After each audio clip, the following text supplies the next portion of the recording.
Ce poste du docteur Claudel Moubissi.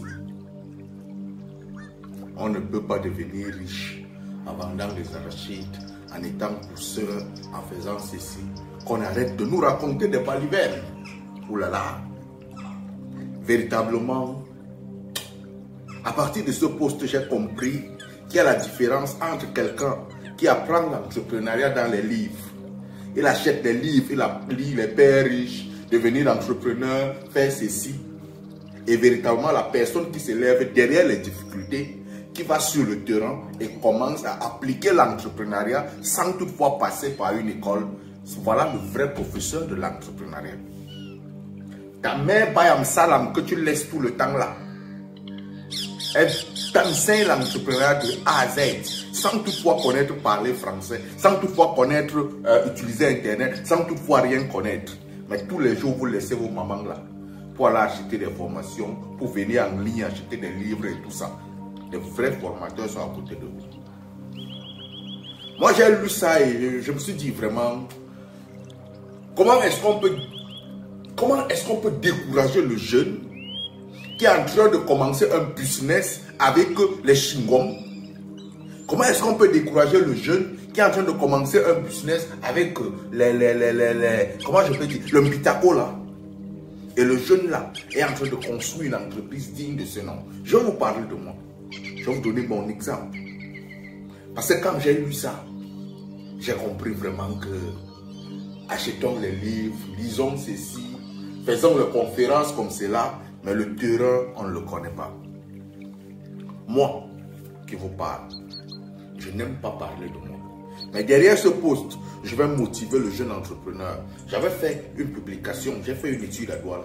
J'ai fait une publication sur quelqu'un qui vendait les Mbitako à la gare routière. J'ai fait les calculs statistiques de cette personne. Combien est-ce que la personne gagnait? Moi qui vous parle, en 2008, j'ai enseigné une fille. Mon oncle m'a fait papa. Je me suis retrouvé en train de devoir faire la layette de cette fille-là. Lorsque je me suis levé, parce que j'avais une pression sur moi qu'il fallait faire la layette, et je n'avais rien, j'étais encore élève. Je suis parti, j'ai commencé à vendre l'eau glacée. Le soir, après les cours, chaque soir, en vendant l'eau glacée, j'avais 1000 francs. À ce temps-là, 1000 francs chaque soir. En vendant l'eau glacée, je faisais 2 heures de temps. J'ai fait le commerce de l'eau glacée pendant pratiquement 2 mois. Et je me suis retrouvé que la fille avait besoin d'argent pour pouvoir faire, et je vais préciser que le week-end, je vendais toute la journée l'eau glacée, le week-end. Parce que là, je faisais les 1000 francs juste pendant la période de l'école. Le week-end, je vendais l'eau glacée pendant toute la journée. Et j'avais pratiquement mes 5000 francs sans problème. Ce sont les 5000 francs là qui étaient mon argent de poche, mais les 1000 francs étaient pour la fille. Ça fait que, derrière les 1000 francs là, en 10 jours, j'ai pu trouver les 10 000 francs pour pouvoir l'envoyer faire, comment on appelle ça, les visites prénatales. Je n'avais pas l'argent. Voilà le premier détail. Alors, faisant l'eau glacée, j'ai constaté que la moto payait plus à Douala. En tout temps, je conduisais à la moto, mais je n'avais personne qui devait me donner la moto. Un soir, par coup de chance, quittant de mon eau glacée, je rencontre un ami qui fait la moto. Il me dit qu'il est fatigué. En fait, il ne me dit pas qu'il est fatigué. Je lui dis que non, moi je connais conduire la moto. Hein. Je suis vraiment capable de faire ceci. Le gars m'a fait confiance parce qu'il était le voisin du quartier. Il me dit que tu connais vraiment conduire. Je veux voir comment tu conduis. Il m'a donné la moto. Je suis sorti. J'ai fait 2 heures de temps. Quand je suis rentré, je lui ai donné 1500. Parce que j'avais travaillé. Je ne connaissais même pas Douala. J'avais travaillé. Je lui ai donné 1500. Quand je lui donne les 1500, il est surpris, il est stupéfait. Le lendemain, il revient, il m'appelle, il me dit que le soir, je ne vais pas travailler. Je vais te donner la moto, tu vas aller travailler. Il dit oui, ah bon. Il m'a donné la moto ce soir. Je suis sorti ce soir. J'ai travaillé. J'avais 5000 francs. Je suis rentré. On n'avait pas encore signé un seul contrat. Il m'a donné 5000 francs. J'ai pris dans les 5000 francs, je lui ai donné 3000 francs. Le temps là, le versement de la moto à Douala, c'est 3000 francs. Mais moi, je n'avais personne pour pouvoir me donner la moto. Le gars a compris qu'il pouvait se reposer le temps que je travaille. Et quand il comprend qu'il peut se reposer le temps que je travaille, il commence à me donner la moto pratiquement tous les jours. Moi, j'ai compris le système de Douala. Ce n'est pas travailler Dokoti Nyala, Nyala Dokoti, travailler à telle zone. Non, je faisais le tour de ville. J'ai travaillé la moto de telle sorte que je suis entré dans les pirogues avec la moto pour aller en Baka Bakoko. Parce que quand j'avais le client, je partais n'importe où. Je portais même les gens pour 50 francs. Alors, derrière cette moto, j'ai travaillé avec la moto du gars là pendant peut-être un mois. Il est tombé malade. Moi, j'avais déjà l'argent, les un mois là, j'avais déjà l'argent pour faire une certaine partie de la layette de la fille. J'avais un objectif. Il fallait faire sa layette. Ça, c'est quelque chose qui me chauffait l'esprit. Il ne fallait pas que je puisse avoir honte. Et mon fils là, je l'appelle souvent transformation parce qu'il est venu pour pouvoir transformer ma vie. Directement à cet instant, je quitte de là, le gars tombe malade. Il tombe malade à quelle période? À la période de décembre. La période de décembre. Quand il tombe malade en décembre, c'est une période qui rapporte de l'argent à Douala. J'ai pris la moto. J'ai travaillé la moto pendant toute la période de décembre, là, bien. Je me suis retrouvé que pendant la période de décembre, j'ai pu faire les économies personnelles de 120, 130 000. Je crois bien, ayant déjà assuré une partie du trousseau.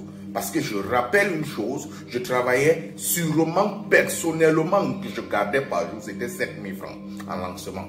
Ayant déjà fait le versement du gars, j'avais 7 000 francs. Donc je travaillais minimum 12 000 francs en faisant la moto de gauche à droite. Celui qui peut faire les calculs va comprendre que 7 x 7 font 21. Ah, 7 x 7, 49, ça fait 49 000. Quand tu ajoutes maintenant les 2 semaines, ça, donc 49 000, tu allais par 4 semaines. J'avais combien? 49 000, disons 50 000 fois 5 semaines, ça fait 250 000.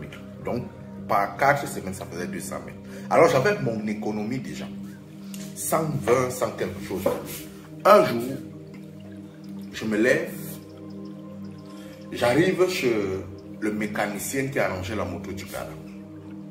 Quand j'arrive chez le mécanicien, je trouve une personne qui est en train de vouloir vendre sa moto lui-même parce que la moto était totalement neuve. Mais elle fumait de derrière. J'ai regardé la moto comme ça, j'ai compris le problème. La personne avait acheté sa moto à 350 000 et était en train de vouloir vendre la moto à 150 000. Si véritablement il trouvait le client, il vendait. J'ai regardé la moto neuve parce qu'on avait tout fait. J'ai compris le problème de la moto. J'ai mis ma tête en marche, j'ai acheté la moto. C'est comme ça que je te rentre. Et je deviens patron. C'est-à-dire que celui qui avait la moto, qui travaillait ailleurs, lui, il a pris sa moto que nous, on faisait le lancement ensemble. Il a donné à une autre personne. Il est devenu mon travailleur derrière la moto que moi j'avais achetée. Si tu peux comprendre ça, tu vas comprendre que je me suis mis une base après de pouvoir venir en Europe parce qu'à ce moment, j'étais encore étudiant.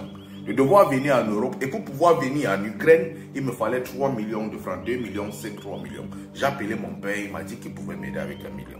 Et moi, personnellement, il me fallait 2 millions.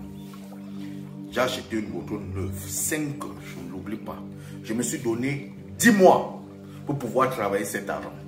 Celui qui va faire les calculs va comprendre que j'avais 7 000 francs la journée. Et en 10 mois, je pouvais sortir combien? Fais les calculs après. Lorsque j'ai eu cet argent, j'ai eu la difficulté d'avoir le passeport. Je n'ai pas pu voyager cette année.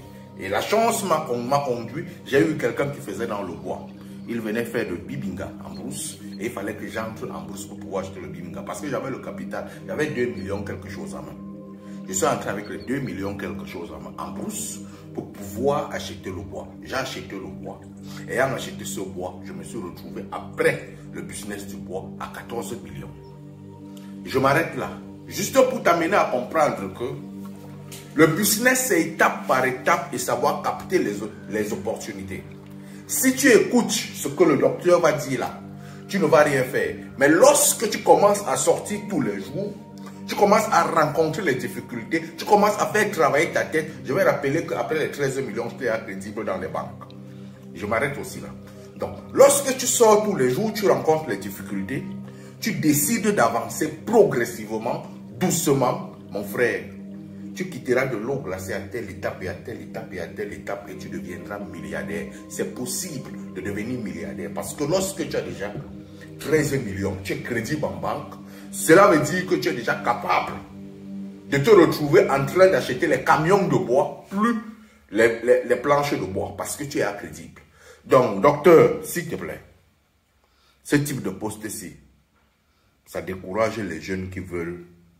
Il faudrait dire à ces jeunes-là de pouvoir changer le système et de savoir qu'il ne faut pas rester dans l'eau glacée, mais il faut évoluer progressivement vers l'entrepreneuriat. Allume ton cerveau, mon frère, et si j'ai versé quelqu'un, comprenez que c'est mon style à moi pour pouvoir passer et mieux communiquer avec la jeunesse.